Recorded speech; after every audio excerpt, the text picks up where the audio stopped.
Welcome to this week's Changelog, where we go over the changes week by week on Solana. My name is Jacob. I'm joined today with Colin, and let's get started. So last Friday, we went through our second developer talk spaces. This is a space that we can chat about the different things that are happening on Solana. Just talking about like a deeper dive as an engineer, like what are the new features on Solana? What did you think of it, Colin? Yep, I think it was actually really interesting. We also had like a lot of people like tuning in, asking different questions about the things that we were speaking about, and I think it's just like a great insightful way to keep up to date with everything that's happening and upcoming changes, especially when it's let's say API related things that may or may not affect some of the programs that you currently have. So it's a good way to kind of stay up to date with everything developer related. Right. So if you ever have any questions for us about things that are happening within the developer ecosystem on Solana, feel free to join those spaces, or you can really just tweet at us at any point in time. We will be going live every Friday at the @Solana_devs Twitter account. You can see the space will be scheduled there. We would love to have you all join and ask any questions that you have. On a different Spaces news, we had a space this past week with Zenlong on Twitter about the 1.14.17 release. So too long didn't read. 1.14.17 is undergoing kind of a release process right now. As of the time of this recording, it is at 10% deployed to mainnet beta. The process is 10% was going to be this previous Monday, and then the following Monday, I think it was going to be a call for 25%, and the Monday after that, it'll be a proposal to upgrade fully to 100% on 1.14.17. If you have any interest in what's going on with the 1.14.17 release, you can check out the spaces. We go through all of the different features that are on this new release, this 1.14.17. So you can check out the space, listen in, and let us know what you're excited for. Yep.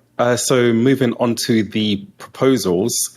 Today we're looking at the sRFC 0008, which is for the IDL standard. And I guess this is just to develop a standardized interface that would be used for an IDL.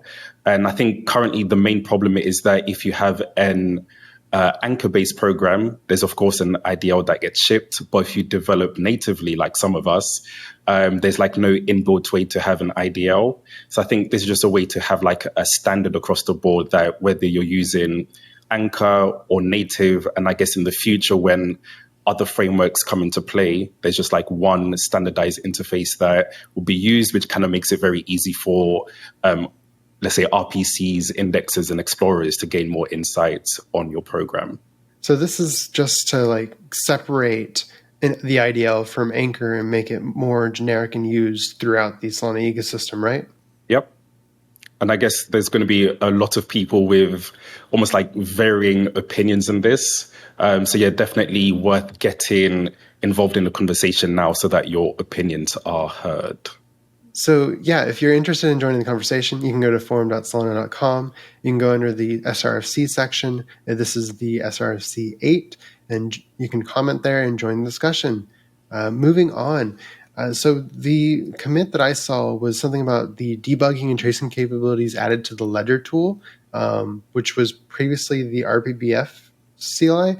Do you know what the RBBF CLI was? This was actually the first time I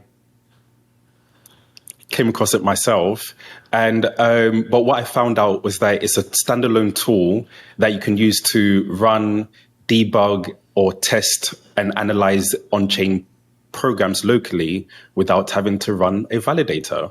And I just found it super interesting. But as soon as we found out about it, it gets yonked from us. But now it's just that it's now available via the Solana Ledger tool.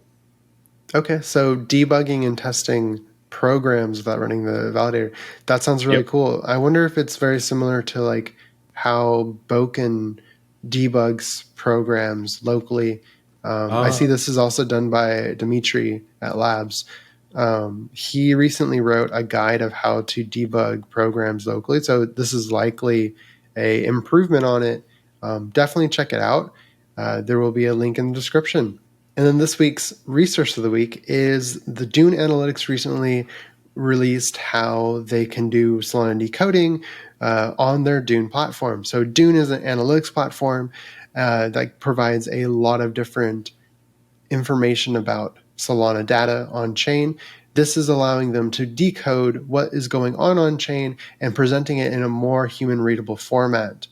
So if you use them today, you can get some information using like the IDLs for Anchor so that you can read what is on chain. A great example is using Bubblegum or the state compression program. You can now get the state compression information of how many mints are happening in real time using Dune. So if you look at the graph, which should be shown right now, it should show that like, hey, this is the Cannon Machine v2 mints. You can see that they're kind of going down, but then the version 3 Cannon Machine started getting used, and then Bubblegum got released, which is compressed NFTs, and our mints just exploded, which is to be expected because it's a lot easier to mint now.